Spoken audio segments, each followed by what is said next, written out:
बुलेटिनच्या सुरुवातीला बातम्या अर्थातच युद्धासंदर्भातल्या 15 होत आलेला आहे 15 दिवस होत आलेले आहेत या युद्धाला, परंतु अजूनही हे युद्ध काही थांबण्याचं संपण्याचं नाव घेत नाही। आणि अशातच युद्धाच्या पहिल्या दिवशी अयातुल्ला खामेनी यांचा मृत्यू झाल्यानंतर त्यांचा मुलगा मोज्तबा खामेनी यांनी इराणची सूत्र हाती घेतली।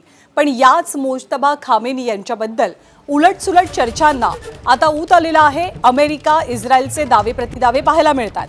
मोज्तबा खामेनी गंभीररित्या जखमी आहेत असा दावा अमेरिकेचे राष्ट्राध्यक्ष डोनाल्ड ट्रम्प यांनी केलाय। तर दुसरीकडे कालच मोज्तबा यांनी एक संदेश जारी करत इराणमध्ये सांडलेल्या प्रत्येक रक्ताच्या थेंबाचा बदला घेणार असं म्हणत अमेरिकेला ठणकावलेलं होतं। तर काही माध्यमांच्या वृत्तानुसार मोज्तबा गंभीर जखमी आहेत, त्यांचा पायही कापला गेलाय। यातील कोणत्याही दाव्यांना इराणनं अधिकृत दुजोरा दिलेला नाही। त्यामुळे मोज्तबा खामेनींची शारीरिक स्थिती नेमकी कशी आहे याबद्दल उलटसुलट चर्चांना पेव फुटलेला आहे।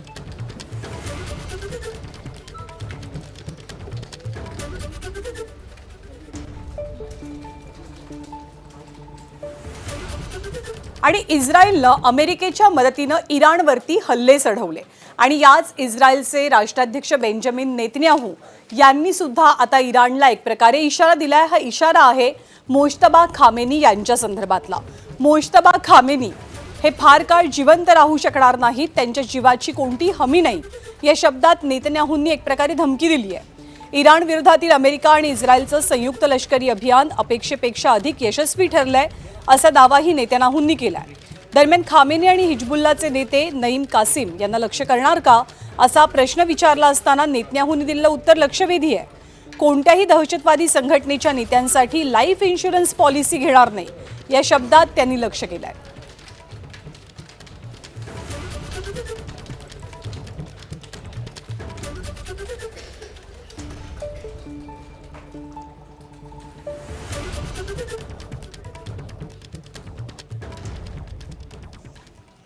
आणि या संपूर्ण युद्धामध्ये अमेरिकेचं आतापर्यंत मोठं नुकसान झालंय।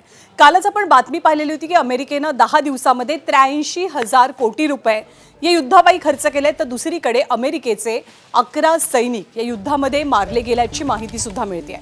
जवळपास 15 दिवस या युद्धाला होत आले तरी सुद्धा कुणीही माघार घ्यायला मागे हटायला तयार नाहीये।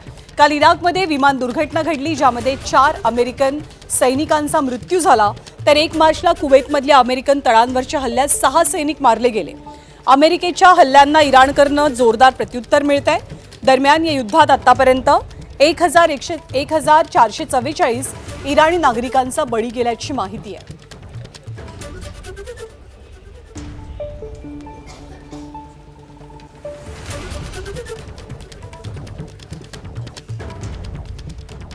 आणि युद्धाची तीव्रता काही केल्या कमी होत नाहीये, उलट ती दिवसागणिक वाढतीये। गेल्या काही दिवसांमध्ये इराणवरती जवळपास 200 हल्ले आतापर्यंत चढवण्यात आलेले आहेत। त्याला तितकंच जोरदार प्रत्युत्तर हे इराणकडनं सुद्धा दिलं जात आहे। इस्रायल असो इराण असो दोन्ही बाजूंनी जोरदार हल्ल्यांचं सत्र सुरूच आहे। गेल्या 24 तासात इस्रायलकडनं पश्चिम आणि मध्य इराणमध्ये 200 पेक्षा अधिक ठिकाणी हल्ले झाले। इस्रायलच्या लढाऊ विमानांनी मोठ्या प्रमाणात हवाई मोहिमा राबवत इराणच्या बॅलिस्टिक मिसाईल लॉन्च पॅड, संरक्षण प्रणाली आणि शस्त्र निर्मितीशी संबंधित ठिकाणांना लक्ष्य केलं। या कारवाई दरम्यान मोठ्या प्रमाणात स्फोटकं टाकली गेली। या कारवाईचा मुख्य उद्देश इराणकडनं इस्रायलच्या भूभागावरती होणाऱ्या मिसाईल हल्ल्यांची क्षमता कमी करणं असल्याचं इस्रायलचं म्हणणं आहे।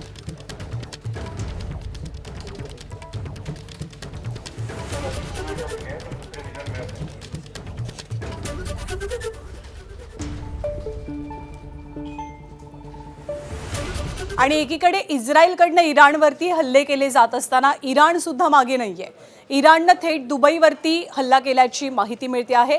आंतरराष्ट्रीय आर्थिक केंद्र आहे आणि त्याच्या जवळच इराणकडनं दुबईमध्ये हल्ला झाल्याची माहिती समोर आली आहे।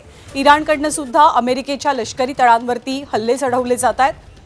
दुबईमधल्या आंतरराष्ट्रीय आर्थिक केंद्राजवळ आज स्फोट झाला आणि हा स्फोट इराणनं घडवल्याचा संशय आहे। त्याच वेळेला इराकमध्ये सुद्धा फ्रान्सच्या लष्करी तळावर ड्रोननं हल्ला झाला। हा हल्लाही इराणनंच केल्याचा संशय व्यक्त होतोय।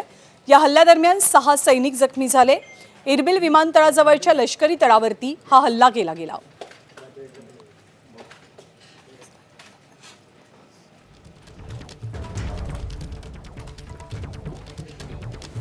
तर इस्रायलने लेबनॉनमध्ये सुद्धा हल्ले चढवल्याची माहिती मिळते। हिजबुल्लाच्या जवळपास 400 ठिकाणांवरती इस्रायलकडनं हे हल्ले चढवण्यात आल्याची माहिती देण्यात आलेली आहे। त्यामुळे युद्धाची तीव्रता ही दिवसागणिक वाढू लागलेली आहे। लेबनॉनमध्ये इस्रायलनं हवाई हल्ले केल्यावर आता जमिनीवरनं सुद्धा मोठी लष्करी कारवाई सुरू झाली आहे। त्यामुळे मध्य पूर्वेत सुरू असलेल्या संघर्षाच्या पार्श्वभूमीवर लेबनॉन इस्रायल सीमारेषेवरचा तणाव आणखी वाढण्याची शक्यता सुद्धा व्यक्त होते।